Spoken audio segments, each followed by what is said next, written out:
శ్రీ గురుచరిత్ర అధ్యాయము 36. శ్రీ గణేశాయ నమః. శ్రీ సరస్వత్యై నమః. శ్రీ గురుభ్యో నమః. ప్రస్తావన 1.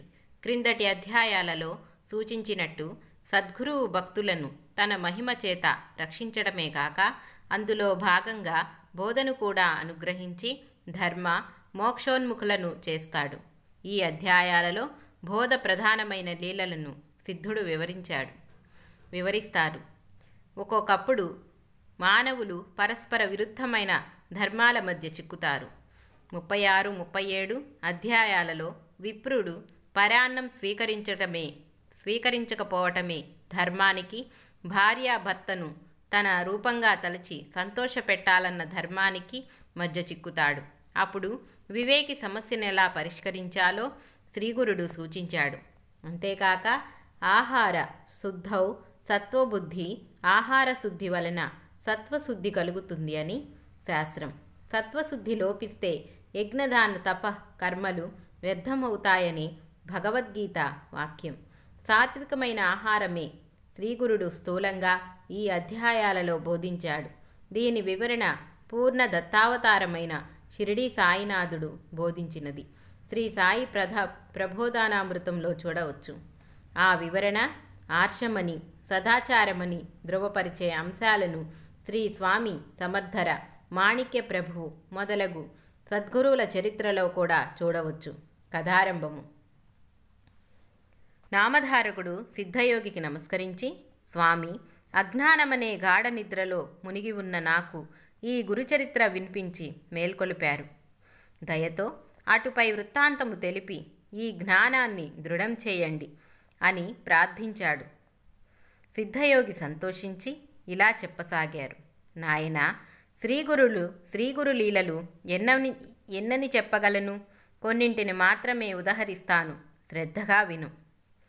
గంధర్వపురంలో సత్యవంతుడైన ఒక పేద బ్రాహ్మణుడు భిక్షాన్నంతో తృప్తిగా జీవిస్తుండేవాడు. కానీ ఎవరింటికి భోజనానికి వెళ్ళేవాడు కాదు. అతడెంతో నిష్ఠతో వైదిక కర్మలన్నీ ఆచరిస్తూ తనకున్న దాంట్లోనే అతిథులను సేవిస్తుండేవారు. ఆ కాలంలో శ్రీగురుని మహిమ వలన అచటికి ఆకర్షించబడి వచ్చిన భక్తులెందరో బ్రాహ్మణ సమారాధనలు చేస్తుండేవారు. ఈ పేద బ్రాహ్మణుడు మాత్రం వెళ్ళేవాడు కాదు. ఒక సంవత్సరం మహాలయాలలో ఒక శ్రీమంతుడు గ్రామస్తులందరినీ దంపత సహితంగా భోజనానికి ఆహ్వానించాడు. ఈ పేద బ్రాహ్మణుడు మాత్రం వెళ్ళడానికి ఒప్పుకోలేదు. అతని భార్యకు అటువంటి సమారాధనలు వెళ్ళి భోజనము, దక్షిణలు, కొత్త వస్త్రాలు దానము తీసుకొని సుఖంగా జీవించాలని ఉండేది. ఆమె ఎంత చెప్పినా అతడు ఎప్పటి వలె ఈసారి కూడా ఒప్పుకోలేదు. అతనితో తననొక్కదాన్నైనా పంపమని, లేకపోతే అతనిని కూడా రమ్మని పట్టుబట్టింది. అతడు, నేను రాను, నీకంత ఆశ ఉంటే నీవు వెళ్ళవచ్చు అన్నాడు. అప్పుడు ఆమె ఆ శ్రీమంతునితో, నేనొక్కదాన్నైనా భోజనానికి రావచ్చా అని అడిగింది. అతడు దంపతులే రావాలన్నాడు. నిరాశ చెంది తన భార్యపై కోపంతో శ్రీగురుడి వద్దకు వెళ్ళి తన బాధనంతా వెళ్ళబోసుకొని తన భర్త కూడా ఆ రోజు సమారాధనకు వెళ్ళేలా ఆదేశించమని కోరింది. అందుకు శ్రీ నృసింహ సరస్వతి నవ్వి ఆమె భర్తను పిలిపించి, ద్విజోత్తమా, నా మాట విని ఈ రోజుకు నీవు సమారాధనకు వెళ్ళు. భార్య యొక్క కోరిక తీర్చటం భర్త యొక్క ధర్మం అని హితం చెప్పాడు. ఆ విప్రుడు, స్వామి, మీ ఆజ్ఞానుసారం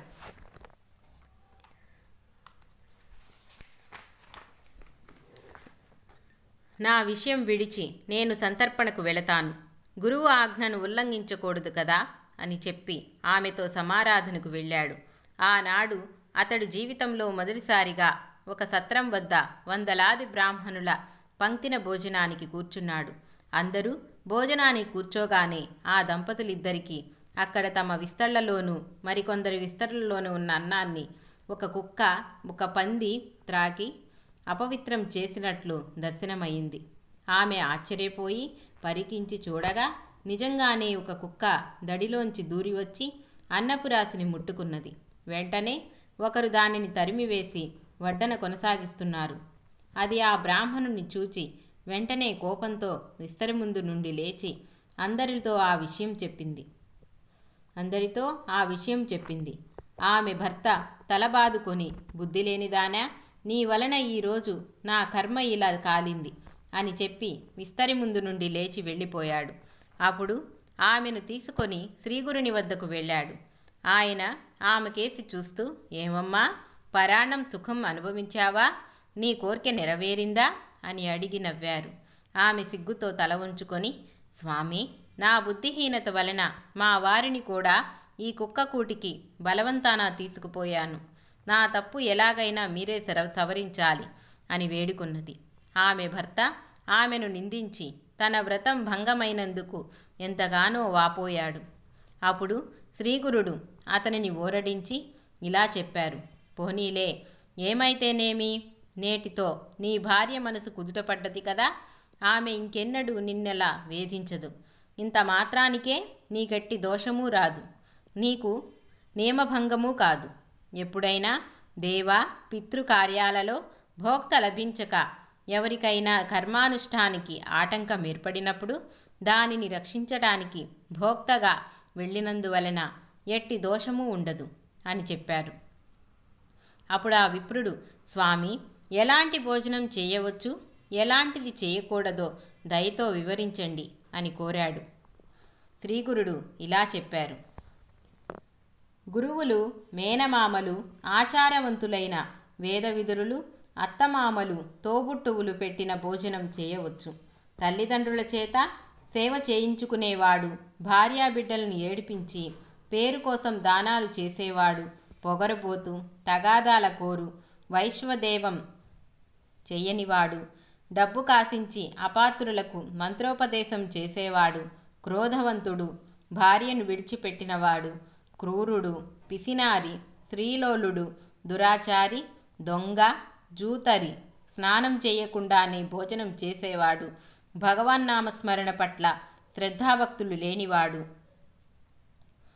కనీసం సంధ్యావందనమైనా చేయనివాడు, డబ్బు తీసుకొని ఢాంబికంగా జపాలు చేసేవాడు, విశ్వాసఘాతకులు, పక్షపాతంతో అన్యాయం పలికేవారు, స్వధర్మం విడిచి పరధర్మం అవలంబించేవారు, బ్రాహ్మణులను, గురువులను, సాధువులను, తన ఇంటి భోజనాన్ని నిందించేవారు, తన ఇంటి కులదేవతలను విడిచినవారు, దురాశాపరులు, భగవంతునికి నివేదించకుండా భోజనం చేసేవారు, ఇలాంటి వారి భోజనం తిన్నవారు పతితులవుతారు.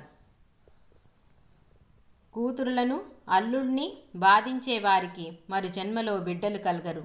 కేవలం అద్వైతం చెప్పి దేవపూజ చేయనివాడు, పొట్టకూటి కోసం కపటంగా ప్రవర్తించేవాడు, పెట్టిన భోజనం వలన మరుజన్మలో గుడ్డితనము, అల్పాయుషు లేక చెవుడు కలుగుతాయి.